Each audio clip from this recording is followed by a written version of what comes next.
Motif set number 3, Mayzie. This is the spring set, and it's one of my favorites because I love the bright colors that you can put in and the pastels. The first motif in this set is number 31, the Easter egg. And this one is all appliqued down on the background, and then the top and the bottom section are cut out of wool and appliqued down. There's a lot of straight stitching. The grass, the stem on the flowers, the zigzag, those are all straight stitches. There's an outline stitch or a back stitch around the edge, and then it's whipped. These two large knots are done with pearl cotton, and they could be a colonial knot or French knots. The same thing with these little blue knots. Those are just probably 2 strands wrapped once, and then these are probably 2 or 3 strands wrapped 2 times. And you could do French knot or colonial knot. There's lazy daisies here for the leaves and for the flower. The second motif is the crocuses, and this one is very simply stitched. It has whip stitch around the outside. There's 4 different colors of purple in this, and that's what makes it have a lot of variety and a neat look. There's a back stitch going up the center there, and the flowers themselves are just whip stitched and then back stitch. The little tiny leaves are couched, and that's how we attached those. This next motif is the country church, and I like the little nighttime. This is probably an Algerian eye stitch. This is just straight stitches down the windows and a back stitch right here, and then everything is appliqued using the whip stitch. This next this next motif is in a quilt, so I'm going to kind of try and center it here so that you can see. Might take a little smashing. Okay, hope you can see that there. This one is just appliqued with a whip stitch, and then around the little areas to define is a back stitch. And you could use a little bit of a contrasting thread, maybe a gray or a darker beige. And a fun thing to do when you just want to have a little bit of definition is to mix 1 strand of gray and then 1 strand of another color so that you get a little bit of a variegated look. The nose and the whiskers are just straight stitches, and then up the stems, the centers are back stitch, and the blossoms themselves are a cute variegated lazy daisy. And then the eye is a French knot. The next one is the duck. I think, oh nope, it's the rabbit. And here's the rabbit. And he is just again whip stitched on, back stitch for the definition, straight stitches around the tail and for his little feet to make his toes. His whiskers, his nose are all back stitch. The stem, I think on the flower, was back stitch and then whipped with just a couple of lazy daisies for the leaves. The little flowers are actually circles, and when you stitch them, you come up in the center and then you go down to the outside of the flower and you go underneath the edge of the circle a little bit, and then when you tug it, it kind of makes the outline of that circle bump. And so that's why it looks like they might be cut into a little flower shape, but they're just actually circles, and you tug the thread to make them go in there. The next one is the duck, and I have a couple to show you. This one is very simple. The whole thing is just appliqued with whip stitch, but he's cute because he's simple and the colors make it fun. Here's another duck, a little white duck, and this one was appliqued with whip stitch, and then this down the middle right here is a fishbone stitch and a French knot, and then around the duck is the coral knot stitch. The next motif is the calf. This one reminds me of my dad. He used to have cows. And it's just whip stitch, and then the little spots are appliqued on top with whip stitch, straight stitches, and back stitch, and French knots.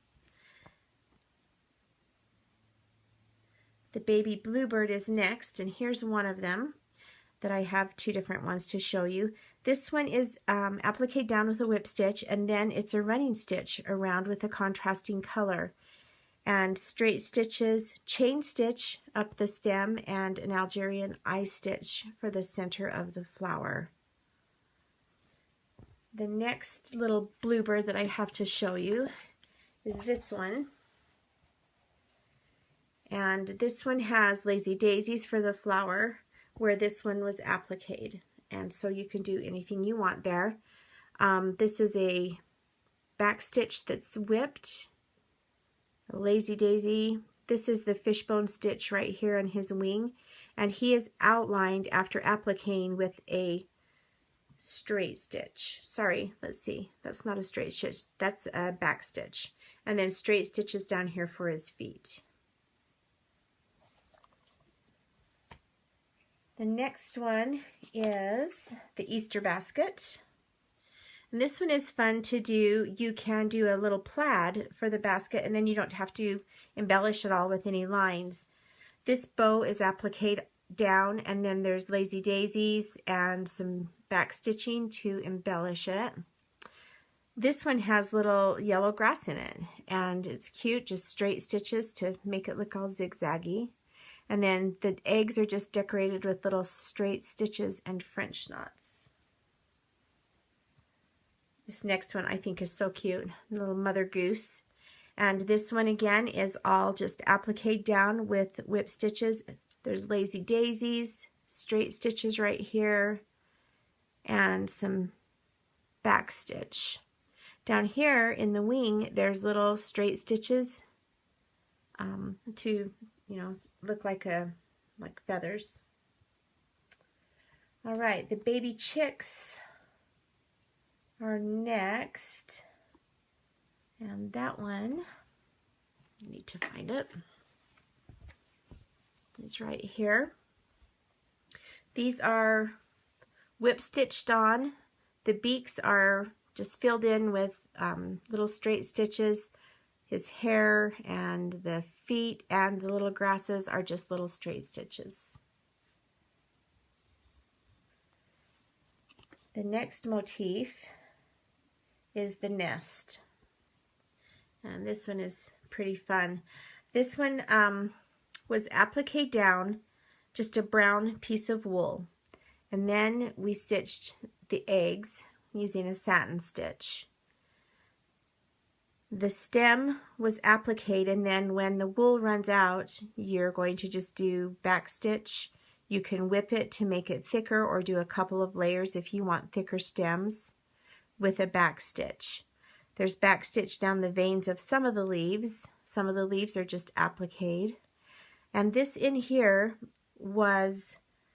is long straight stitches, but it's done with a highly variegated chenille thread actually in there. And so that gives it kind of a neat little ragged look, like a little bird's nest. Oh, I skipped the lamb. Here's the lamb. This was before the bird's nest, but there's one of the lambs, and this one was done with a kind of a bumpy yarn, and then we would lay it down and just couch it. And so you can leave loops and bumps, and it's just couched with a matching thread. So we had the little feet, the face, and the nose all done before we started before we started couching. And then the little wreath around its neck is just, this one is lazy daisies and French knots, and his ear is a white one, and we just tacked it down on the tip so that it's kind of loose. I have another lamb here that's very similar. I'll move this. And on this one, I did little round flowers and made them look like bumps, like I did on, which other one was that? The little rabbit. But this is basically done the same way. Just lay the yarn on top of your ivory colored wool and then couch it down. And you can outline first and then fill in and just weave it and lay it down in any kind of a order. This one has a black ear. The other one had a white ear. All right, the next one is the daffodils, and we've got 2 of those. I'll put them side by side here. Different from one another in their coloring. I love this one, how it has more orange in it. This one has chain stitching up the leaves. This one has just a straight stitch up the center. This one has more embroidered stems, and this one has thicker embroidery. This one has a different contrast of French knots. Just super fun. I love the brightness of this one, and you know, there's no right and wrong. The last one is the butterfly, and this one is appliqué down with straight stitches coming out from there, French knots, and straight stitches through the butterfly. And then the body is just appliqué on. Everything is appliqued with a whip stitch. And the antennas are just straight stitches and then little French knots for some eyes. And that is set number 3.